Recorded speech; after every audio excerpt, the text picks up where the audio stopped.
FIFA বিশ্বকাপ 2026 ফাইনালের পথে আর্জেন্টিনার সামনে কারা হতে পারে সবচেয়ে বড় বাধা? বর্তমান বিশ্ব চ্যাম্পিয়ন আর্জেন্টিনা 2026 ফিফা বিশ্বকাপের শিরোপা ধরে রাখার লক্ষ্য নিয়ে মাঠে নামবে। ফুটবল প্রেমীদের মধ্যে ইতিমধ্যে আলোচনা শুরু হয়েছে ফাইনালে উঠতে হলে আর্জেন্টিনাকে কোন কোন শক্তিশালী দলের বাধা অতিক্রম করতে হতে পারে। ধরে নেওয়া যাক আর্জেন্টিনা গ্রুপ জে থেকে চ্যাম্পিয়ন হয়ে নকআউট পর্বে জায়গা করে নিয়েছে, সেক্ষেত্রে রাউন্ড অফ 32-এ তাদের মুখোমুখি হতে পারে উরুগুয়ে। কাগজে কলমে এই ম্যাচগুলো তুলনামূলক সহজ মনে হলেও বিশ্বকাপের নকআউট পর্বে কোনো প্রতিপক্ষকেই হালকাভাবে নেওয়ার কোনো সুযোগ নেই। ধরে নেওয়া যাক এবার আর্জেন্টিনা শেষ 16তে উঠে গেছে।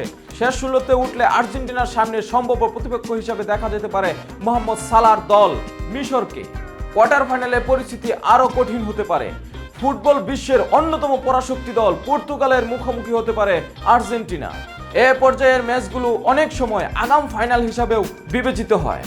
সেমিফাইনালে উঠতে পারলে আর্জেন্টিনার জন্য অপেক্ষা করতে পারে সবচেয়ে বড় চ্যালেঞ্জ। সম্ভাব্য প্রতিপক্ষ হিসাবে রয়েছে চিরপ্রতিদ্বন্দ্বী ব্রাজিল। যদি এই সমীকরণে উত্তীর্ণ হয় তাহলে এই বিশ্বকাপের অন্যতম আকর্ষণীয় লড়াইয়ে পরিণত হতে পারে এই ম্যাচটি। সব বাধা পেরিয়ে যদি আর্জেন্টিনা ফাইনালে পৌঁছাতে পারে তাহলে ফুটবল বিশ্ব দেখতে পারবে স্বপ্নের এক ফাইনাল। সম্ভাব্য প্রতিপক্ষ হিসাবে রয়েছে ফ্রান্স। বিশেষ করে আর্জেন্টিনা ফ্রান্স ফাইনাল হলে তা বিশ্ব ফুটবলের সবচেয়ে আলোচিত ম্যাচগুলোর একটি হয়ে উঠবে। বিশেষজ্ঞদের মতে 2026 ফিফা বিশ্বকাপের শিরোপা ধরে রাখতে হলে আর্জেন্টিনাকে একের পর এক ইউরোপীয় ও দক্ষিণ আমেরিকার পরাশক্তির বিরুদ্ধে নিজেদেরকে শ্রেষ্ঠত্ব প্রমাণ করতে হবে।